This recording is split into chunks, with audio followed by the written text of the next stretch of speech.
അധ്യായം 5 wisdom and കോമ്പാഷൻ, പ്രജ്ഞയും കരുണയും. ഈ അധ്യായത്തിലെ വിഷയം ജ്ഞാനവും അതേപോലെ തന്നെ അനുകമ്പയുമാണ്. കഴിഞ്ഞ അധ്യായത്തിൽ നമ്മൾ ബ്രഹ്മവിഹാരത്തിലെ ആദ്യത്തെ ബ്രഹ്മവിഹാരത്തെപ്പറ്റി പറഞ്ഞു. അതാണ് മൈത്രി. പാലിയിൽ അതിനെ മെത്ത എന്ന് പറയുന്നു. ബ്രഹ്മവിഹാരത്തിൽ രണ്ടാമത്തെ ബ്രഹ്മവിഹാരം എന്ന് പറയുന്നത് കരുണ ആണ്. പല രീതിയിൽ പറയുകയാണെങ്കിൽ ഈ കരുണയും പ്രജ്ഞയും രണ്ടും ഒരു നാണയത്തിൻ്റെ ഇരുവശങ്ങൾ തന്നെയാണ്. കോമ്പാഷൻ അല്ലെങ്കിൽ അനുകമ്പ എന്ന് പറഞ്ഞു കഴിഞ്ഞാൽ നമ്മൾ മറ്റുള്ളവരുടെ ദുഃഖത്തിൽ പങ്കുചേരുന്നു എന്നാണ് നമ്മൾ സാധാരണ ചിന്തിക്കുന്നത്. നമ്മൾക്ക് മറ്റുള്ളവരോട് അനുകമ്പ ഉണ്ടാകുന്ന സമയത്ത് നമ്മൾ സാധാരണയായിട്ട് അവരുടെ ദുഃഖത്തിൽ പങ്കുചേരുകയാണ് ചെയ്യുന്നത്. നേരത്തെ പറഞ്ഞതുപോലെ തന്നെ കോമ്പാഷൻ അല്ലെങ്കിൽ അനുകമ്പ എന്ന ഇംഗ്ലീഷ് പദത്തിൻ്റെ അർത്ഥം തന്നെ ഒരുമിച്ച് ദുഃഖിക്കുക എന്നുള്ളതാണ്. എന്നാൽ ബുദ്ധിസ്റ്റ് ധ്യാനത്തിൽ അനുകമ്പ എന്ന് പറഞ്ഞു കഴിഞ്ഞാൽ അല്ലെങ്കിൽ കരുണ എന്ന് പറഞ്ഞു കഴിഞ്ഞാൽ അവരുടെ ദുഃഖത്തിൽ നമ്മൾ അനുകമ്പയുണ്ട്, എന്നാൽ മറ്റൊരു വ്യക്തിയുടെ ദുഃഖത്തിനനുസരിച്ച് നമ്മൾ ദുഃഖിക്കുന്നില്ല. ബുദ്ധൻ പറഞ്ഞിട്ടുണ്ട്, മറ്റുള്ളവരോടുള്ള കരുണ നിങ്ങൾ അഭ്യസിക്കുന്ന സമയത്ത് നിങ്ങൾക്ക് ദുഃഖമുണ്ടാകുകയാണ് എങ്കിൽ ആ കരുണ നിങ്ങൾ ശരിയായിട്ടുള്ള രീതിയിലല്ല അഭ്യസിക്കുന്നത്. ശരിയായിട്ടുള്ള കരുണ നിങ്ങൾ അഭ്യസിക്കുകയാണെങ്കിൽ മറ്റുള്ളവരുടെ ദുഃഖത്തിൽ നിങ്ങൾ തീർച്ചയായിട്ടും ആ ദുഃഖം അറിയുന്നു, എന്നാൽ നിങ്ങൾ സ്വയം ആ ദുഃഖത്തെ അനുഭവിക്കുന്നില്ല. ഇനി എങ്ങനെയാണ് ബുദ്ധിസ്റ്റ് കാര്യത്തിൽ ഈ കരുണയെ നമ്മൾ അനുഭവിക്കുന്നത്, മനസ്സിലാക്കുന്നത് എന്ന് നമ്മൾ നോക്കാം. ഇതിനെപ്പറ്റി അറിവ് ലഭിക്കുന്നതിന് നമ്മൾ നോർത്തേൺ ബുദ്ധിസ്റ്റ് ട്രഡീഷനെ പറ്റി അല്പം ചിന്തിക്കണം. അതായത് ചൈനയിലുള്ള, ജപ്പാനിലുള്ള, ടിബറ്റിലുള്ള, കൊറിയയിലുള്ള ബുദ്ധിസ്റ്റെ പറ്റി നമ്മൾ ചിന്തിക്കണം. അവരുടെ ആധ്യാത്മിക അഭ്യാസത്തിൻ്റെ ഏറ്റവും പ്രധാനപ്പെട്ട ഒരു കാര്യം എന്ന് പറയുന്നത് ക്വാൻ യിൻ ആണ്. ഇത് ഒരു സ്ത്രീയുടെ സ്വരൂപമാണ്. ചൈനീസിൽ അവളുടെ പൂർണ്ണമായിട്ടുള്ള നാമം എന്ന് പറയുന്നത് ക്വാൻ ഷി യിൻ എന്നാണ്. അതിൻ്റെ അർത്ഥം ലോകത്തിൻ്റെ ശബ്ദം കേൾക്കുന്നവൾ എന്നാണ്. സംസ്കൃതത്തിൽ ഇതിൻ്റെ പേര് അവലോകിതേശ്വര എന്നാണ്. അതായത് ലോകത്തിലെ ശബ്ദത്തെ സർവേക്ഷണം ചെയ്യുന്നവർ എന്നാണ് അർത്ഥം. ഈ പേര് തന്നെ ബുദ്ധിസ്റ്റിൽ കരുണയെ പറ്റിയുള്ള അർത്ഥം പ്രകടമാക്കുന്നുണ്ട്. കേൾക്കുന്ന ഹൃദയം അത് എല്ലാ കാര്യത്തിലും ശ്രദ്ധിക്കുന്നുണ്ട്. അത് സുന്ദരവും അസുന്ദരവുമായിട്ടുള്ള കാര്യത്തെ സ്വീകരിക്കുന്നുണ്ട്. വേദനയുള്ളതും ബുദ്ധിമുട്ടുള്ളതുമായിട്ടുള്ള കാര്യങ്ങളെ സ്വീകരിക്കുന്നുണ്ട്. നമ്മുടെ ഹൃദയത്തിൽ അതിനെപ്പറ്റി ജാഗ്രതയുണ്ട്, അതിനെ അറിയുന്നുണ്ട്. ജീവിതത്തിലെ എല്ലാ കാര്യങ്ങളും അവിടെ വരുന്നുണ്ട്, പക്ഷേ നമ്മൾ അവയോട് പ്രതികരിക്കുന്നില്ല. ഭംഗിയുള്ളതിനോട് നമ്മൾ ആസക്തമാകുന്നില്ല. ദുഃഖമുള്ളതിനോട്, വേദനയുള്ളതിനോട്, വിരൂപമായിട്ടുള്ള കാര്യങ്ങളോട്, മറ്റുള്ള ജീവികളുടെ വേദനയിൽ നമ്മൾക്ക് വെറുപ്പ്, ദുഃഖം ഉണ്ടാകുന്നില്ല. നമ്മളുടെ ഹൃദയം അതിനെല്ലാം കേൾക്കുന്നു, എന്നിട്ട് എല്ലാറ്റിനെയും പരിശോധിക്കുന്നു. ബുദ്ധിസത്തിൽ ക്വാൻ ഇൻ എന്ന് പറയുമ്പോൾ ബോധിസത്വം എന്നാണ് അർത്ഥം. അത് കരുണയുടെ മൂർത്തിമത് ഭാവമാണ്. ബുദ്ധിസ്റ്റ് ലോകത്തിൽ പ്രതിമകൾ, ഉദാഹരണമായിട്ട് ബുദ്ധൻ്റെ പ്രതിമ, അതിനെ എല്ലാവരും ആരാധിക്കുന്നു. ബുദ്ധിസ്റ്റുകൾ ഗൗതമ ബുദ്ധനെ അവരുടെ ഗുരുവായി കണ്ട് ആരാധിക്കുന്നു. എന്നാൽ ബുദ്ധിസ്റ്റ് ധ്യാനത്തിൽ ഈ ചിത്രങ്ങളെ നമ്മുടെ ഉള്ളിൽ വരുത്തുകയാണ് ചെയ്യുന്നത്. ഈ ബോധോദയമുണ്ടായിട്ടുള്ള വ്യക്തികളുടെ ഗുണങ്ങളെ നമ്മുടെ ഉള്ളിൽ നമ്മൾക്ക് കാണാൻ സാധിക്കുന്നില്ല എങ്കിൽ ആ അഭ്യാസത്താൽ ഗുണം കിട്ടുന്നതല്ല. പുറത്തുള്ള കാര്യങ്ങളെ അല്ലെങ്കിൽ പുറത്തുള്ള പ്രതിമകളെ നമ്മൾ ആരാധിച്ചാൽ മാത്രം പോരാ. കരുണയുടെ മൂർത്തിഭാവമാണ് എന്ന് വിചാരിച്ചാൽ മാത്രം പോരാ. ആ കരുണയുടെ ഗുണത്തെ നമ്മുടെ ഉള്ളിൽ നമ്മൾക്ക് കണ്ടെത്താൻ സാധിക്കണം. നമ്മുടെ ഹൃദയത്തിൽ അതിനെ കേൾക്കാൻ സാധിക്കണം. നമ്മുടെ ഉള്ളിൽ അതിനെ വർദ്ധിപ്പിക്കാൻ സാധിക്കണം. ഈ കരുണ എന്നുള്ളത് ഈ ലോകത്തെ മുഴുവൻ, നമ്മൾ അതിലെ എല്ലാ ജീവികളെയും അത് നമ്മളുടെ സ്വന്തമാണ് എന്നുള്ള ഒരു അനുഭവം നമ്മൾക്ക് ഉണ്ടാകുന്നു. നമ്മളുടെ ഹൃദയം വികസിപ്പിച്ച് എല്ലാം നമ്മളിൽ തന്നെയാണ് എന്ന് നമ്മൾ വിശ്വസിക്കുന്നു. എല്ലാ പ്രാണികളോടും നമ്മൾ സമരസപ്പെടുന്നു. എന്നാൽ പ്രജ്ഞയുടെ ഭാഷയിൽ ആ തത്വം നമ്മൾക്ക് മനക്കുഴപ്പം ഉണ്ടാക്കാൻ സാധ്യതയുണ്ട്. അതിനെ പറ്റിയിട്ടാണ് നമ്മൾ താഴെ പറയുന്നത്. പ്രജ്ഞ ഉണരുന്ന സമയത്ത് നമ്മൾ വിപരീതമായിട്ടുള്ള ഒരു സമീപനമാണ് സ്വീകരിക്കുന്നത്.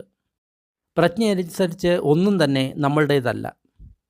ഈ വിരോധാഭാസം ബുദ്ധൻ്റെ ജീവിതത്തിൽ തന്നെ ഉണ്ടായിരുന്നു. പലതരത്തിലുള്ള പരമ്പരകളിലെ ആൾക്കാർ ബുദ്ധനോട് പരാതി പറഞ്ഞിട്ടുണ്ടായിരുന്നു.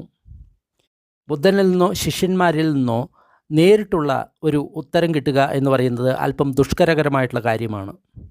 ഈ വിരോധാഭാസത്തെ നമ്മൾ കാണേണ്ടത് ഒരു പക്ഷിയുടെ രണ്ട് ചിറകുകൾ പോലെയാണ്. അതാണ് പ്രജ്ഞയും കരുണയും. നമ്മൾക്ക് ഈ രണ്ട് കാര്യങ്ങളുടെയും ആവശ്യമുണ്ട്. ടിബറ്റിൽ ലാമ, അതായത് ദലൈ ലാമ എന്ന് പറഞ്ഞു കഴിഞ്ഞാൽ ആധ്യാത്മിക ഗുരു എന്നാണ് അർത്ഥം. ല എന്ന് പറഞ്ഞു കഴിഞ്ഞാൽ ഒരു ടിബറ്റൻ വാക്കാണ്. അതിൻ്റെ അർത്ഥം പ്രജ്ഞ എന്നാണ്. മ എന്ന് പറഞ്ഞു കഴിഞ്ഞാൽ കരുണ എന്നാണ് അർത്ഥം. ആ ടീച്ചറുടെ പേരിൽ ഈ രണ്ട് ഗുണങ്ങളും പ്രതിഫലിക്കുന്നുണ്ട്. മൂന്നാമത്തെ സെൻ പാട്രിയാർക്ക് ചൈനയിൽ നിന്ന് ഇങ്ങനെ പറഞ്ഞിട്ടുണ്ട്: ഈ ലോകത്തിൽ ആത്മാവും ഇല്ല, ആത്മാവല്ലാത്തതും ഇല്ല. ഇത് നമ്മളെ പറ്റിയുള്ള ഒരു യാഥാർത്ഥ്യം തന്നെ ആണ്.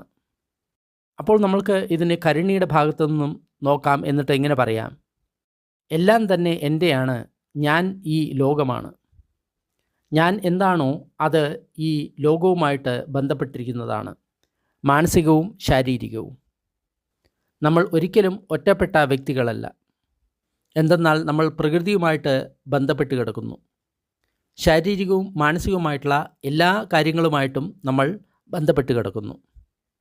പ്രജ്ഞയും കരുണയും ഒരുമിച്ച് ജോലി ചെയ്യുന്നു. എല്ലാം എൻ്റെയാണ് എന്നതിന് തീർത്തും വിരോധമായിട്ടുള്ള അവസ്ഥയാണ് ഒന്നും എൻ്റെയല്ല എന്ന് പറയുന്നത്. നമ്മളുടെ വ്യക്തിത്വത്തെ പറ്റി പരിപൂർണമായിട്ട് മനസ്സിലാക്കാൻ നമ്മൾക്ക് വളരെ ബുദ്ധിമുട്ടാണ്. അതിനാൽ പ്രജ്ഞ നമ്മളെ പഠിപ്പിക്കുന്നത് ഈ സത്യത്തിൻ്റെ പ്രകൃതത്തെ പറ്റിയാണ്. ഉദാഹരണമായിട്ട് ഞാൻ എൻ്റെ കൈ ഉയർത്തി പിടിക്കുന്നു എന്നിട്ടിങ്ങനെ പറയുന്നു: ഞാൻ ഇടത്തോട്ടാണ് വിരൽ ചൂണ്ടുന്നത്. എന്നാൽ താങ്കൾ എന്നെ അഭിമുഖമായിട്ട് നിൽക്കുകയാണ്. അപ്പോൾ താങ്കൾ പറയുന്നു: അല്ല, നിങ്ങൾ വലത്തോട്ടാണ് വിരൽ ചൂണ്ടുന്നത് എന്ന്. നമ്മൾ രണ്ടുപേരും ഒരേ കാര്യം തന്നെയാണ് നോക്കിക്കൊണ്ടിരിക്കുന്നത്. എന്നാൽ നമ്മുടെ വീക്ഷണം വ്യത്യസ്തമാണ്. ഇത് ഒരു പക്ഷിയുടെ ഇടതും വലതും ചിറകുകളെ പോലെയാണ്. അത് രണ്ടും പരസ്പരം വിപരീത ദിശയിലാണ്. ഒന്ന് മറ്റൊന്നിൻ്റെ പ്രതിഫലനമാണ്. എന്നാൽ അവയുടെ രൂപം സമാനമാണ്. നമ്മുടെ പ്രജ്ഞയും കരുണയും ഇതുപോലെ തന്നെയാണ് പ്രവർത്തിക്കുന്നത്. ഒരു തരത്തിൽ പറയുകയാണെങ്കിൽ അവ രണ്ടും ഒരേ കാര്യത്തിൻ്റെ പ്രതിഫലനം തന്നെയാണ്. ഒരേ കാര്യത്തിൽ നിന്നാണ് അവ ഉരുത്തിരിഞ്ഞിട്ടുള്ളത്. അത് ഒരു പക്ഷിയുടെ രണ്ട് ചിറകുകൾ പോലെയാണ്. പക്ഷിക്ക് പറക്കാൻ ഈ രണ്ട് ചിറകും ആവശ്യമാണ്. അത് രണ്ടും ഒരു പക്ഷിയുടെ ശരീരത്തിൽ ഉണ്ട് താനും. പ്രജ്ഞയെ വർദ്ധിപ്പിക്കൽ. നമ്മൾ അറിവിനെ പറ്റിയും ചിന്തയെപ്പറ്റിയും 3-ാമത്തെ അധ്യായത്തിൽ പറഞ്ഞിരുന്നു. ആ സമയത്ത് നമ്മൾ ഈ വിപശ്യന ധ്യാനത്തിൻ്റെ അഭ്യാസത്തെക്കുറിച്ച് പറഞ്ഞിരുന്നു. അതിൽ പ്രജ്ഞയുടെ ഗുണമാണ് നമ്മൾ വർദ്ധിപ്പിക്കുന്നത്. അതിനർത്ഥം നമ്മൾ അറിവ് എന്ന ഗുണത്തിൽ പ്രതിഷ്ഠിതമാവുന്നു. ആ അറിവ് എല്ലാ അനുഭവങ്ങളുടെ തലങ്ങളെയും അനുഭവിക്കുന്നു. മാറിക്കൊണ്ടിരിക്കുന്ന പ്രതിഭാസങ്ങളെ അത് അനുഭവിക്കുന്നു.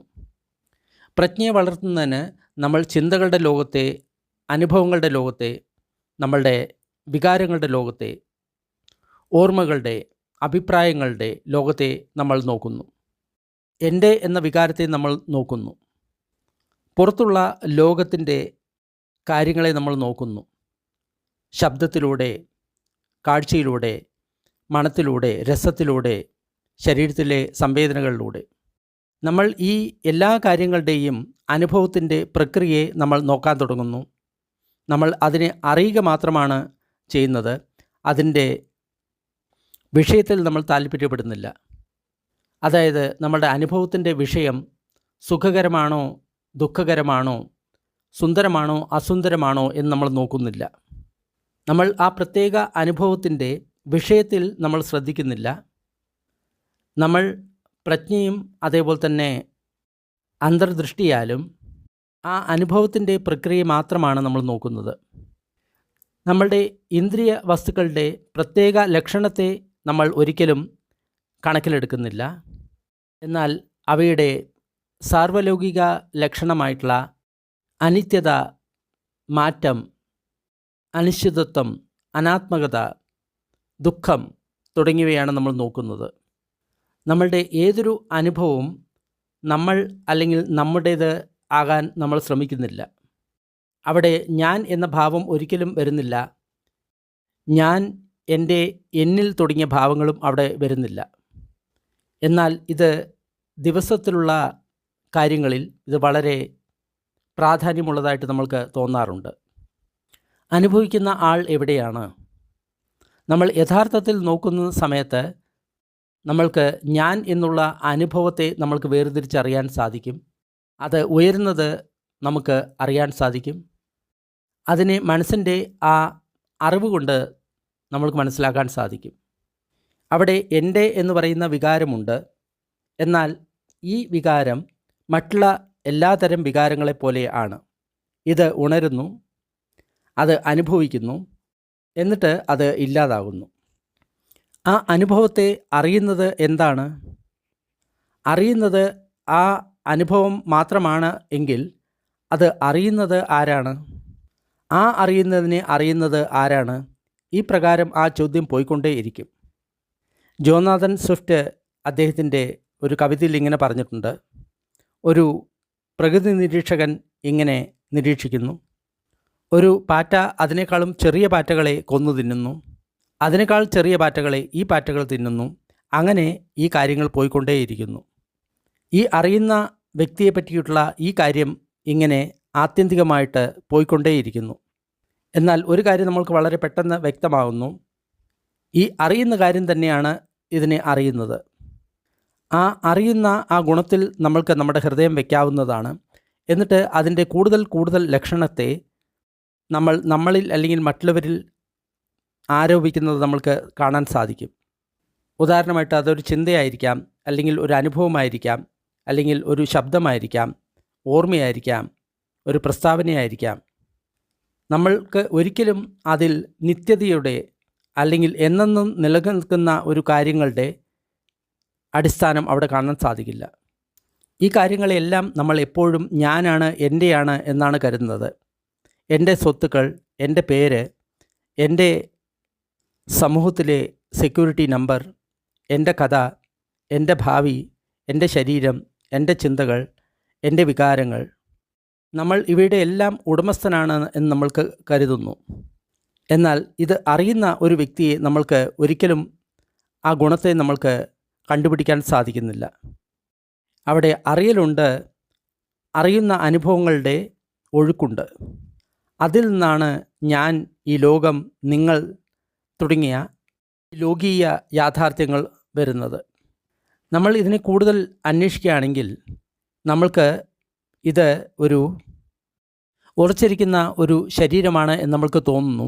അത് പ്രകട സത്യമാണ്, അത് പൂർണ്ണ സത്യമല്ല. എന്നാൽ നമ്മൾ അതിനെ മൂർത്തമാക്കുന്നു. എന്നിട്ട് ഇങ്ങനെ പറയുന്നു, ഉദാഹരണമായിട്ട്, ഞാൻ ഈ വ്യക്തിയാണ്. എല്ലാവരും പറയുന്നു ഞാൻ ഈ വ്യക്തിയാണ് എന്ന്. എല്ലാവരും എൻ്റെ പേര് പറയുന്ന സമയത്ത് അവർ എന്നെ തന്നെയാണ് ഉദ്ദേശിക്കുന്നത്. അപ്പോൾ നമ്മൾക്ക് ഇങ്ങനെ തോന്നുന്നു, എല്ലാവരും ഇത് പറയുകയാണെങ്കിൽ തീർച്ചയായിട്ടും ഇത് ഞാൻ തന്നെയാണ്. ഒരു നല്ല ധ്യാനം എന്ന് പറയുന്നത് നമ്മളുടെ സ്വന്തം പേരിൽ നമ്മൾ ധ്യാനിക്കുക എന്നാണ്. ആദ്യമായിട്ട് നമ്മുടെ ശ്രദ്ധ കേന്ദ്രീകരിക്കുക, എന്നിട്ട് മനസ്സിനെ ശാന്തമാക്കുക, എന്നിട്ട് നമ്മുടെ ശ്രദ്ധയെ ഏകാഗ്രമാക്കുക, എന്നിട്ട് നമ്മളുടെ പേര് പറയുക. വളരെ വ്യക്തമായിട്ട് ഇളകാതെ നമ്മൾ നമ്മുടെ പേര് പറയുക. ഒരു പ്രാവശ്യമോ 2 പ്രാവശ്യമോ പറഞ്ഞാൽ മതി. ഇത് ഞാനാണ് എന്ന് പറയേണ്ടതില്ല, പേര് മാത്രം പറഞ്ഞാൽ മതി. ഉദാഹരണമായിട്ട് മേരി, അമരോ. പെട്ടെന്ന് നമ്മുടെ പേര് നമ്മൾക്ക് അപരിചിതമായിട്ട് തോന്നുന്നു. നമ്മൾ പറയുന്ന ഈ കാര്യം നമ്മളുടെ ആ വ്യക്തിത്വത്തെക്കാൾ കുറച്ചുകൂടി വലിയതാണെന്ന് നമ്മൾക്ക് മനസ്സിലാവുന്നു. അത് നമ്മുടെ ഈ ശരീരം, ഓർമ്മകൾ, നമ്മുടെ അഭിപ്രായങ്ങൾ ഇതല്ല എന്ന് നമ്മൾക്ക് മനസ്സിലാവുന്നു. പ്രജ്ഞ നമ്മളെ പഠിപ്പിക്കുന്ന സമയത്ത് നമ്മൾ ഈ അതിരുകൾ നമ്മൾ സ്വയം നിർമ്മിച്ചതാണ്. അതാണ് എൻ്റെ എന്ന് പറയുന്നത്. ഞാൻ ഈ വ്യക്തിയാണ്, ഈ സ്ഥലത്താണ് താമസിക്കുന്നത്, ഇതാണ് എൻ്റെ ശരീരം, ഇതാണ് എൻ്റെ വ്യക്തിത്വം എന്നെല്ലാം നമ്മൾ പറയുന്നു. എന്നാൽ നമ്മളുടെ ഹൃദയം അതിനേക്കാളും വലിയ സത്യത്തിലേക്ക് വെളിച്ചം വീശുന്നു. സന്തുലിത പാലിക്കൽ. പ്രജ്ഞയുടെ ഒരു പഠിപ്പിക്കൽ കൂടുതൽ വിശാലമാകാം, അല്ലെങ്കിൽ ലോകത്തിൽ നിന്ന് ഒറ്റപ്പെട്ടതാകാം, ശരീരത്തിൽ നിന്ന് ഒറ്റപ്പെട്ടതാകാം. നമ്മളുടെ സാധാരണ ജീവിതത്തിൽ നിന്ന് വ്യത്യസ്തമാകാം. എന്നാൽ അതിൽ വ്യത്യസ്തമായിട്ട് നമ്മൾ കൂടുതൽ കരുണ കൊടുക്കുകയാണെങ്കിൽ നമ്മൾ അതുമൂലം ഒരുപാട് തിരക്കുള്ള വ്യക്തിയാകും. നല്ല ജോലികൾ കൊണ്ട് നമ്മൾ പൊറുതിമുട്ടും. ഈ ലോകത്തിലെ എല്ലാ ജീവികളെയും പരിചരിക്കാൻ നമ്മൾ ആഗ്രഹിക്കും. അതിനാൽ ഇത് രണ്ടിനെയും ഒരുമിച്ച് കൊണ്ടുപോവുക എന്ന് പറയുന്നത് വിരോധാഭാസമാണ് എന്ന് തോന്നാമെങ്കിലും നമ്മൾക്ക് ഇത് രണ്ട് ഗുണങ്ങളും ഒരുമിച്ച് കൊണ്ടുപോകേണ്ടതുണ്ട്. ഈ രണ്ട് ഗുണങ്ങളും പരസ്പരം പൂരകമാണ്. ഇത് രണ്ടും മറ്റൊന്നിൻ്റെ പ്രതിഫലനമാണ്. ചിന്തിക്കുന്ന ഒരു മനുഷ്യന് ഇതൊരു വിരോധാഭാസമായിട്ട് തോന്നാം. ഇതിൽ ഏതാണ് സത്യം? നമ്മൾക്ക് രണ്ടിലും വിശ്വസിക്കാൻ സാധിക്കില്ല എന്ന് നമ്മൾ പറയും. എന്നാൽ ഇതാണ് മധ്യമാർഗത്തിനെ പറ്റിയുള്ള ഏറ്റവും അത്ഭുതകരമായിട്ടുള്ള കാര്യം. ഇതിൽ ഈ രണ്ട് ലോകീയ യാഥാർത്ഥ്യങ്ങളുടെയും പരമാർത്ഥം കൂടിച്ചേർന്നിട്ടുണ്ട്.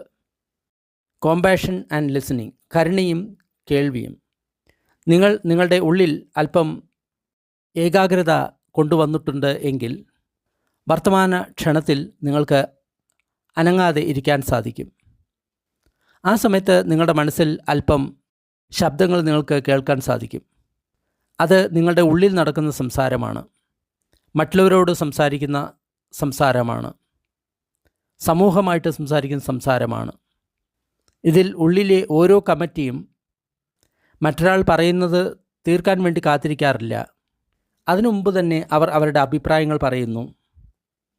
നമ്മൾ നമ്മുടെ മനസ്സിനെ ശ്രദ്ധ കേന്ദ്രീകരിക്കുന്ന സമയത്ത് നമ്മുടെ ഉള്ളിൽ പലതരത്തിലുള്ള ശബ്ദങ്ങൾ വരുന്നതായിട്ട് നമ്മൾക്ക് കാണാൻ സാധിക്കുന്നു. ഒരു പക്ഷേ അത് ഉത്തേജനത്തിൻ്റെ ശബ്ദമായിരിക്കാം. ഞാൻ എന്താണ് ആഗ്രഹിക്കുന്നത് എന്ന് വെച്ച് കഴിഞ്ഞാൽ. അല്ലെങ്കിൽ നിന്ദയുടെ ശബ്ദമായിരിക്കാം. അവൾ തീർത്തും പ്രയോജനമില്ലാത്ത സ്ത്രീയാണ്. അല്ലെങ്കിൽ ദേഷ്യത്തിൻ്റെ ശബ്ദമായിരിക്കാം. എനിക്ക് അവനെ കയ്യിൽ കെട്ടിക്കഴിഞ്ഞാൽ തീർച്ചയായിട്ടും ഞാൻ കാണിച്ചു കൊടുക്കും. അല്ലെങ്കിൽ ഖേദത്തിൻ്റെ ശബ്ദമായിരിക്കാം. ഞാൻ 19 വയസ്സായിട്ടുള്ള സമയത്ത് അത്തരം കാര്യങ്ങൾ ചെയ്തില്ലായിരുന്നു എങ്കിൽ തീർച്ചയായിട്ടും ഞാൻ മറ്റൊരു വ്യക്തി ആകുമായിരുന്നു. ഞാൻ ആ മൂഢമായിട്ടുള്ള കാര്യം ചെയ്തിട്ടില്ല എങ്കിൽ തീർച്ചയായിട്ടും എൻ്റെ ബോധം എനിക്ക് തിരുത്തി എഴുതാമായിരുന്നു. ഉദാഹരണമായിട്ട് ആദ്യത്തെ 5-6 വർഷങ്ങൾ ഞാൻ എൻ്റെ സന്യാസ ജീവിതത്തിൽ ഞാൻ ഭാവിയെക്കുറിച്ച് ഒരുപാട് തിരക്കഥകൾ എഴുതിയിരുന്നു. എന്നാൽ കുറച്ച് കഴിഞ്ഞപ്പോൾ 5-6 വർഷങ്ങൾ കഴിഞ്ഞപ്പോൾ എനിക്കത് നിർത്തേണ്ടി വന്നു. എന്തെന്നാൽ ഞാൻ എഴുതിയ പ്രകാരം ഒരു കാര്യങ്ങളും നടന്നിട്ടില്ല. ചിലപ്പോൾ ഞാൻ എൻ്റെ തിരക്കഥയെ വളരെ ശ്രമപൂർവ്വം പിന്തുടരും. എൻ്റെ കൂടെയുള്ള നടന്മാർ അവരുടെ ഭാഷണം ശരിയായിട്ട് പറഞ്ഞിട്ടില്ല എങ്കിൽ കൂടി ഞാൻ എഴുതിയ തിരക്കഥ അനുസരിച്ച് ഞാൻ സംസാരിക്കുക തന്നെ ചെയ്യും. എന്നാൽ 5-6 വർഷങ്ങൾ കഴിഞ്ഞപ്പോൾ എനിക്ക് മനസ്സിലായി എൻ്റെ തിരക്കഥ ഒരിക്കലും പ്രാവർത്തികമല്ല. നമ്മളുടെ വ്യക്തിപരമായിട്ടുള്ള ഉള്ളിലുള്ള തലത്തിൽ പ്രജ്ഞയും അതേപോലെ തന്നെ കരുണയും നമ്മൾ അഭ്യസിക്കുന്ന സമയത്ത് നമുക്ക് നമ്മുടെ മനസ്സിനെ ശ്രദ്ധിക്കാൻ സാധിക്കുന്നു. നമ്മുടെ ഉള്ളിലുള്ള പലതരം കമ്മിറ്റികളുടെ ശബ്ദത്തെ നമ്മൾക്ക് ശ്രവിക്കാൻ സാധിക്കുന്നു. ഈ കമ്മിറ്റിക്ക് പലതരത്തിലുള്ള ശബ്ദങ്ങളും അഭിപ്രായങ്ങളും ഉണ്ട്. ചിലത് അടിച്ചമർത്തുന്ന സ്വഭാവം ആയിരിക്കാം. ചിലത് വിശ്വസിക്കാൻ യോഗ്യമായിരിക്കാം. ചിലത് വികാരങ്ങളായിരിക്കാം. ചിലത് ബുദ്ധിയുള്ളവ ആയിരിക്കാം. ചിലത് അടിച്ചമർത്തുന്നവ ആയിരിക്കാം. ചിലത് വന്യ സ്വഭാവമുള്ളതായിരിക്കാം. നമ്മുടെ ഉള്ളിലെ ഓരോ തരം ശബ്ദം ഉയരുന്ന സമയത്തും നമ്മൾക്ക് അനുകമ്പയോടുകൂടി നമ്മൾക്ക് അഭ്യസിക്കാൻ സാധിക്കും. എന്നാൽ നമ്മൾ നമ്മുടെ ഉള്ളിലുള്ള ഈ ശബ്ദങ്ങളെ അടിച്ചമർത്താൻ നോക്കുകയാണ് എങ്കിൽ, അവ നിൽക്കാൻ നമ്മൾ ആഗ്രഹിക്കുകയാണ് എങ്കിൽ, അവയെ നമ്മൾ തള്ളിമാറ്റാൻ നോക്കുകയാണ് എങ്കിൽ അവയ്ക്ക് കൂടുതൽ ജീവൻ നമ്മൾ കൊടുക്കുകയാണ്. കീടനാശിനി നല്ല ഒരു ഉദാഹരണമാണ്. കീടനാശിനി ഉണ്ടാക്കുന്നവർ കീടങ്ങളെക്കാളും 1 വർഷം അല്ലെങ്കിൽ 18 മാസം മുന്നിലാണ് ചിന്തിക്കുന്നത്. അവർ പുതിയ പുതിയ വിഷങ്ങൾ നിർമ്മിക്കുന്നു. ആ കീടങ്ങൾ ആ വിഷത്തോട് പ്രതിരോധശേഷി നേടുന്നു. അതിനാൽ അവ ജീവിക്കുന്നു. ശരിക്കു പറയുകയാണെങ്കിൽ ആ കീടനാശിനി ഉണ്ടാക്കുന്നവർ സൂപ്പർ ബഗ്ഗുകളെയാണ് സൃഷ്ടിക്കുന്നത്. നമ്മുടെ മനസ്സും അതേപോലെ തന്നെയാണ്. നമ്മൾ നമ്മുടെ പ്രശ്നങ്ങളെ അകറ്റാൻ മനസ്സുകൊണ്ടുള്ള കീടനാശിനി ഉപയോഗിക്കുകയാണെങ്കിൽ നമ്മൾ ആ പ്രശ്നത്തെ കൂടുതൽ വലുതാക്കിയാണ് ചെയ്യുന്നത്. തുടർച്ചയായിട്ട് വന്നുകൊണ്ടിരിക്കുന്ന ചിന്തകളെ തള്ളിമാറ്റുന്നതിന് പകരം, മനസ്സിലുള്ള പതിവായിട്ടുള്ള ശബ്ദങ്ങളെ തള്ളിമാറ്റുന്നതിന് പകരം അതിൻ്റെ അഭിപ്രായങ്ങളെ, നമ്മൾക്ക് അലോസരപ്പെടുത്തുന്ന ആ കാര്യങ്ങളെ നമ്മൾക്ക് സംസാരിക്കാൻ അനുവദിക്കാം. അവയുടെ കഥ അവയോട് പറയാൻ അനുവദിക്കാം. നമ്മൾ ചെയ്യുന്ന ആ കാര്യം തന്നെ ആ ശബ്ദത്തെ ചിലപ്പോൾ നിശബ്ദമാക്കിയേക്കാം. അവയെ നമ്മൾക്ക് സ്റ്റേജിൻ്റെ നടുക്ക് നിർത്താം. അപ്പോൾ നമ്മൾക്ക് ആ ഷോ കുളമാക്കാൻ സാധിക്കും. എന്തെന്നാൽ അവിടെ നല്ല പ്രകാശമുണ്ട്. അപ്പോൾ അതിലെ ചുളിവുകളെ നമ്മൾ കാണാൻ സാധിക്കും. അവയെ ചലിപ്പിക്കുന്ന ആ നൂലുകളെ നമ്മൾക്ക് കാണാൻ സാധിക്കും. ഉദാഹരണമായിട്ട്, ഞാൻ വളരെ മോശമായിട്ടുള്ള ധ്യാനം ചെയ്യുന്ന ഒരു വ്യക്തിയാണ് എന്ന ഒരു കാര്യം നമ്മുടെ മനസ്സിൽ വീണ്ടും വീണ്ടും വന്നുകൊണ്ടിരിക്കുന്നു. അപ്പോൾ നമ്മൾ മനസ്സിനെ ഏകാഗ്രമാക്കുന്നു, അതിനെ ശാന്തമാക്കുന്നു. എന്നിട്ട് ഇങ്ങനെ പറയുന്നു: ഞാൻ പരാജയപ്പെട്ട ഒരു ധ്യാനം ചെയ്യുന്ന വ്യക്തിയാണ്. ഞാൻ ധ്യാനത്തിൽ പരാജയമാണ്. മറ്റുള്ളവർ വളരെ നല്ല ധ്യാനം ചെയ്യുന്നവരാണ്. ഞാൻ ശിബിരങ്ങളിലേക്ക് പോകുന്നു, ക്ലാസ്സുകളിലേക്ക് പോകുന്നു. എന്നാൽ മറ്റുള്ളവർ എന്നെക്കാളും കൂടുതൽ ശാന്തതയുള്ളവരാണ്. നമ്മൾ ഇത് പറയുന്ന സമയത്ത്, ഇതിനെപ്പറ്റി ബോധം ഉണ്ടാകുന്ന സമയത്ത് നമ്മൾക്ക് ഒരു കാര്യം മനസ്സിലാവും: നമ്മളുടെ ഹൃദയം ഇതിൻ്റെ മുഴുവൻ കഥകളിലും വിശ്വസിക്കുന്നില്ല. എന്നാൽ നമ്മൾക്ക് ശരിയായിട്ടുള്ള ബോധമില്ല, വ്യക്തതയില്ല എങ്കിൽ നമ്മൾക്ക് അതിനെപ്പറ്റി തന്നെ വിശ്വസിക്കും. ആ വിശ്വാസത്തിൽ തന്നെ നമ്മൾ വിശ്വസിക്കും. മനസ്സ് എന്തെങ്കിലും പറയുകയാണെങ്കിൽ തന്നെ നമ്മൾക്ക് അതിനെ കേൾക്കാൻ ആഗ്രഹമില്ല. നമ്മളതിനെ ഉറക്കെ പറയുന്ന സമയത്ത് നമ്മൾക്ക് അതിനെ കേൾക്കാൻ സാധിക്കും. അതിന് നമ്മുടെ മേലെയുള്ള ബലം കുറയാൻ തുടങ്ങുന്നു. ഇത് ഒരു ഉദാഹരണം മാത്രമാണ്. സ്വയം നിന്ന എന്ന് പറയുന്നത് ഒരു സാധാരണ ഇതേപോലെയുള്ള കാര്യമാണ്. എൻ്റെ ഒരു ടീച്ചർ അജൻ സുമേധോ, അദ്ദേഹം പലപ്പോഴും വീണ്ടും വീണ്ടും തൻ്റെ മനസ്സിൽ ആദ്യകാലത്ത് വന്നുകൊണ്ടിരിക്കുന്ന ഒരു ചിന്തയെപ്പറ്റി പറയാറുണ്ടായിരുന്നു. അദ്ദേഹം സന്യാസ ദീക്ഷ എടുത്തിട്ടുള്ള സമയമായിരുന്നു. അദ്ദേഹം നോർത്ത് ഈസ്റ്റ് തായ്ലൻഡിൽ സ്വന്തമായിട്ടുള്ള ഒരു കുടിയിൽ താമസിക്കുകയായിരുന്നു. പെട്ടെന്ന് ഒരു ചിന്ത അദ്ദേഹത്തിൻ്റെ മനസ്സിൽ വന്നു: ഗണ്ടോലിൻ, നിങ്ങളും ഞാനുമായിട്ടുള്ള ബന്ധം എന്താണ്? അപ്പോൾ അദ്ദേഹം ഇങ്ങനെ വിചാരിച്ചു: ഗണ്ടോളിൻ എന്ന ഒരു വ്യക്തിയെയും ഞാൻ അറിയുന്നില്ല. എൻ്റെ ജീവിതത്തിൽ ഞാനൊരു ഗണ്ടോലിനെയും കണ്ടിട്ടില്ല. അത് ഒരു മഠയത്തരമായിട്ടുള്ള ചിന്തയാണ്. ഈ ചിന്തയെ ഉടൻ തന്നെ പുറത്തു പോവുക. അപ്പോൾ വീണ്ടും ഈ ചിന്ത വന്നു: ഗണ്ടോലിൻ, നിങ്ങൾ എൻ്റെ ആരാണ്? ഈ ചിന്ത വീണ്ടും തിരിച്ചു വന്നു. അദ്ദേഹം ആ ചിന്തയെ എത്ര തന്നെ തള്ളിമാറ്റാൻ നോക്കുന്നുവോ അത്രമാത്രം ആ ചിന്ത തിരിച്ചു വന്നുകൊണ്ടേയിരുന്നു. അദ്ദേഹത്തിന് ഈ തുടർച്ചയായിട്ടുള്ള ചിന്തകളെപ്പറ്റി ഒരുപാട് പഠിക്കേണ്ടിയിരുന്നു. ഈ തരത്തിലുള്ള സങ്കല്പങ്ങളെക്കുറിച്ച് അദ്ദേഹത്തിന് പരീക്ഷിക്കേണ്ടി വന്നു. ആത്യന്തികമായിട്ട് അദ്ദേഹത്തിന് ഒരു കാര്യം മനസ്സിലായി: ആ ചിന്തകളെ നമ്മൾ വന്നു എന്ന് അംഗീകരിക്കുക. എങ്കിൽ മാത്രമേ നമ്മൾക്ക് അതിൽ നിന്ന് പുറത്തു വരാൻ സാധിക്കുകയുള്ളൂ. അപ്പോൾ മാത്രമാണ് ആ ചിന്തകൾ സ്വയം അപ്രത്യക്ഷമാകുകയുള്ളൂ. നമ്മൾ മനസ്സിനെ നോക്കുന്ന സമയത്ത് ഞാൻ എന്നുള്ള ഒരു ചിന്ത നമ്മുടെ ഉള്ളിൽ സൃഷ്ടിക്കപ്പെടുന്നു. ഈ തരത്തിൽ നമ്മുടെ ഉള്ളിൽ ഞാൻ എന്നുള്ള ഒരു ചിന്ത രൂപപ്പെടുന്നു. നമ്മൾക്ക് ഈ വിധി അനുസരിച്ച് നമ്മളുടെ ചിന്തകളെ നമ്മൾക്ക് മനസ്സിലാക്കാം, എന്നിട്ട് പ്രകടിപ്പിക്കാം. നമ്മൾ അതിനെ അടിച്ചമർത്തുന്നതിന് പകരം നമ്മൾ അവയെപ്പറ്റി പൂർണ്ണമാനായിട്ട് ബോധവാന്മാരാകുക.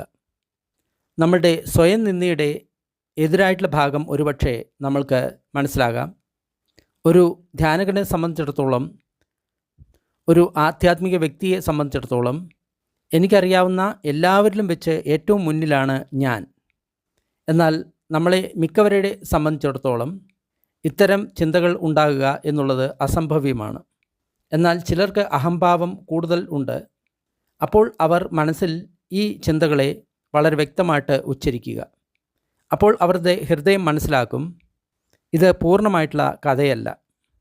ഈ ചിന്തകളെ നമ്മളുടെ മനസ്സിൽ നമ്മൾ ഉച്ചരിക്കാതെ നമ്മുടെ ഹൃദയത്തിന് ഇതിൻ്റെ പൂർണ്ണമായിട്ടുള്ള സത്യത്തെപ്പറ്റി മനസ്സിലാക്കാൻ സാധിക്കില്ല.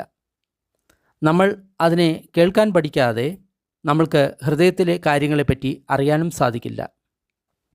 ഈ തരത്തിലുള്ള നേരെയുള്ള കരുണ ജനിപ്പിക്കുന്ന സമയത്ത്, ചിന്തകളെ നമ്മൾ കേൾക്കുന്ന സമയത്ത്, അഭിപ്രായങ്ങൾ, നമ്മളുടെ ആസക്തികൾ എന്നിവയെ നമ്മൾ കേൾക്കുന്ന സമയത്ത് ഇതിൻ്റെ ഉള്ളിലുള്ള സത്യം നമ്മൾക്ക് ബോധ്യമാകും. അധ്യായം 3 നമ്മൾ ചർച്ച ചെയ്തതുപോലെ ധ്യാനത്തിൻ്റെ പ്രജ്ഞയുടെ ഭാഗം ഈ പ്രക്രിയയ്ക്ക് ആക്കം കൂട്ടും. അത് എല്ലാ തരത്തിലുള്ള ചിന്തകളെയും എല്ലാ തരത്തിലുള്ള അനുഭവങ്ങളെയും നോക്കാൻ തുടങ്ങും. നമ്മുടെ മനസ്സിൽ ഒരു ചിന്ത വരികയാണെങ്കിൽ ഈ ചിന്തകളെ നോക്കിക്കൊണ്ട് നമ്മൾക്ക് പ്രജ്ഞ വർദ്ധിപ്പിക്കാൻ സാധിക്കും. അവ അനിത്യമാണ്, മാറിക്കൊണ്ടിരിക്കുന്നതാണ്, അനാത്മകമാണ് എന്ന് അറിയാൻ സാധിക്കും. നമ്മൾക്ക് അന്തർജ്ഞാനത്തെ കൊണ്ടുവന്നിട്ട് ഇങ്ങനെ സങ്കല്പിക്കാൻ സാധിക്കും, ഇത് മാറിക്കൊണ്ടിരിക്കുന്നതാണ്. ഇത് ശരിക്കും ആരുടെ ആണ്? ഇതിൻ്റെ യജമാനൻ ആരാണ്? ഉദാഹരണമായിട്ട് കാലിൽ ഒരു വേദന ഉണരുന്നു. നമ്മൾ ആ വേദനയെ അറിയുന്നു, എന്നിട്ട് അതിനെ നോക്കുന്നു. അപ്പോൾ അതിൻ്റെ ഉണ്ടാകൽ, മാറ്റം, ഇല്ലാതാകൽ, അതിൻ്റെ മാറ്റം തുടങ്ങിയവ അറിയുന്നു. നമ്മൾക്ക് ആ അനുഭവത്തിൻ്റെ ഗുണം നമ്മൾ ശ്രദ്ധിക്കാൻ തുടങ്ങുന്നു. അത് വളരെ അസ്വസ്ഥമായിട്ടുള്ള അനുഭവമാണ്. ഇത് അറിയുന്നത് ആരാണ് എന്ന് നമ്മൾ അന്വേഷിക്കുന്നു. ആ വേദനയ്ക്ക് യജമാനുണ്ടോ എന്ന് നമ്മൾ അന്വേഷിക്കുന്നു. ഇത് എൻ്റെയാണ് എന്ന് തോന്നുകയാണ്, എന്നിലാണ് എന്ന് തോന്നുകയാണെങ്കിൽ എന്ത് ഗുണം കൊണ്ടാണ് അത് എൻ്റെയാണ് എന്ന് നമ്മൾക്ക് തോന്നുന്നത്? അതിൻ്റെ യജമാനൻ ആരാണ്? നമ്മൾ ധ്യാനിക്കുന്ന സമയത്ത് ഇത്തരം ചെറിയ ചെറിയ വാക്കുകൾ നമ്മൾ ഉച്ചരിക്കുന്നു. എന്നിട്ട് അതിൻ്റെ ഫലം നമ്മൾ അന്വേഷണത്തിലൂടെ കണ്ടെത്തുന്നു. നമ്മൾ അനുഭവിക്കുന്ന അനുഭവത്തെ നമ്മൾ വിളിക്കുന്ന സമയത്ത്, ആ വേദനയുടെ അനുഭവത്തെ നമ്മൾ വിളിക്കുന്ന സമയത്ത് അതിനു ചുറ്റും അല്പം ആകാശം ഉണ്ടാകുന്നു. അതിനുമുമ്പ് അത് അവിടെ ഉണ്ടായിരുന്നില്ല. ഇത് വെറും വേദനയുടെ ഒരു അനുഭവം മാത്രമാണ്. ഇതാണ് നമ്മുടെ അന്തർജ്ഞാനം അല്ലെങ്കിൽ പ്രജ്ഞ എന്ന് പറയുന്നത്. എല്ലാ അനുഭവങ്ങൾക്കും ഇതേപോലെ പ്രകൃതിയാലുള്ള ഒരു സ്ഥലം, ആകാശം ഉണ്ട് എന്ന് നമുക്ക് കാണാൻ സാധിക്കുന്നു. ഞാൻ എന്നിൽ തുടങ്ങിയ അറിവിനെ ഉപേക്ഷിക്കൽ. ബുദ്ധിസ്റ്റ് അഭ്യാസത്തിൻ്റെ ഒരു ലക്ഷ്യം എന്ന് പറയുന്നത് ഞാൻ എന്നിൽ തുടങ്ങിയ കാര്യങ്ങളെ ഉപേക്ഷിക്കലാണ്. നമ്മൾ അനുഭവിക്കുന്ന അനുഭവങ്ങളുടെ പിന്നിൽ ഇവയുണ്ടാകും. അത് അനുഭവിക്കുന്ന വ്യക്തി, ഞാൻ എന്ന മൂർത്തിമത്തായിട്ടുള്ള ഭാവം, അതാണ് അത് അനുഭവിക്കുന്നത്. നമ്മൾ ധ്യാനത്തിൽ ഇതിൻ്റെ ഓരോ ഇഴകളെയും പരിശോധിക്കുന്നു. ഇത് എൻ്റേതാണ്, എൻ്റെ ഓർമ്മകളാണ്, എൻ്റെ പ്രസ്താവനകളാണ്, എൻ്റെ വ്യക്തിത്വമാണ്, എൻ്റെ ഹൃദയവുമാണ്. നമ്മൾ അതിൻ്റെ ഉള്ളടക്കത്തിലേക്ക് കടക്കുന്നു, അതിൻ്റെ ആഴത്തിൽ പ്രവേശിക്കുന്നു. എന്നിട്ട് മൃദുവായിട്ടുള്ള ഈ സങ്കല്പം അവിടെ ഉണ്ടാക്കുന്നു. ഞാൻ എൻ്റെ എന്ന് പറയുന്ന സമയത്ത് അതിൻ്റെ അർത്ഥം എന്താണ്? തീർച്ചയായിട്ടും ഈ അനുഭവങ്ങൾക്ക് അനുഭവിക്കുന്ന ഒരു വ്യക്തിയുണ്ടോ? ഇതിനെല്ലാം കൈവശം വയ്ക്കുന്ന വ്യക്തി ആരാണ്? ഈ ചോദ്യങ്ങൾ ചോദിക്കുന്ന സമയത്ത് നമ്മൾക്ക് വാക്കുകളാൽ ഉള്ള ഒരു ഉത്തരമല്ല കിട്ടുന്നത്. നമ്മുടെ മനസ്സിൻ്റെ ഉത്തരമല്ല നമ്മൾക്ക് കിട്ടുന്നത്. വാക്കുകളായിട്ടുള്ള ഉത്തരമാണെങ്കിൽ അത് തീർച്ചയായിട്ടും തെറ്റായിട്ടുള്ള ഒരു ഉത്തരം തന്നെ ആയിരിക്കും. നമ്മൾ ഒരു ചോദ്യം ചോദിക്കുന്നു, ഇതിനെ അറിയുന്നത് എന്താണ്? ഇങ്ങനെ ചോദിക്കുന്ന സമയത്ത് ഹൃദയത്തിൻ്റെ ആ ആകാശത്തിൽ അതിനെപ്പറ്റി ഒരു ജാഗ്രത ഉണ്ടാകുന്നു. അപ്പോൾ അത് വെറും അറിവാണ് എന്ന് നമുക്ക് മനസ്സിലാകുന്നു. അവിടെ തീർച്ചയായിട്ടും ഒരു വ്യക്തിയോ അല്ലെങ്കിൽ ഒരു അറിയുന്ന പ്രവൃത്തി ചെയ്യുന്ന ഒരു വ്യക്തിയെ നമ്മൾക്ക് അവിടെ കാണാൻ സാധിക്കില്ല. ഈ അറിവ് എന്ന് പറയുന്നത് രൂപമില്ലാത്ത ഒരു ഗുണമാണ്. നമ്മൾ ചോദ്യം ചോദിക്കുന്നു അല്ലെങ്കിൽ നമ്മളൊരു പ്രസ്താവന നടത്തുന്നു, അപ്പോൾ നമ്മൾക്ക് പ്രകൃതിയാലുള്ള ഉത്തരത്തെ കാണാൻ സാധിക്കുന്നു. എന്നിട്ട് നമ്മുടെ ഹൃദയത്തെ ആ അറിയുന്ന ഗുണത്തിൽ തന്നെ നമ്മൾ പ്രതിഷ്ഠിതമാക്കാൻ സഹായിക്കുന്നു. ഇങ്ങനെ നമ്മൾക്ക് കരുണയുടെ ആ ഗുണത്തെ നമ്മൾ കൊണ്ടുവരാൻ സാധിക്കുന്നു. അപ്പോൾ എല്ലാറ്റിനെയും അത് അനുവദിക്കുന്നു, എല്ലാറ്റിനെയും അത് കേൾക്കുന്നു, അതിലെ പ്രജ്ഞ ഉണരുന്നു. അതാണ് നമ്മളെ വീണ്ടും ആ മധ്യം മാർഗത്തിലേക്ക് കൊണ്ടുവരുന്നത്.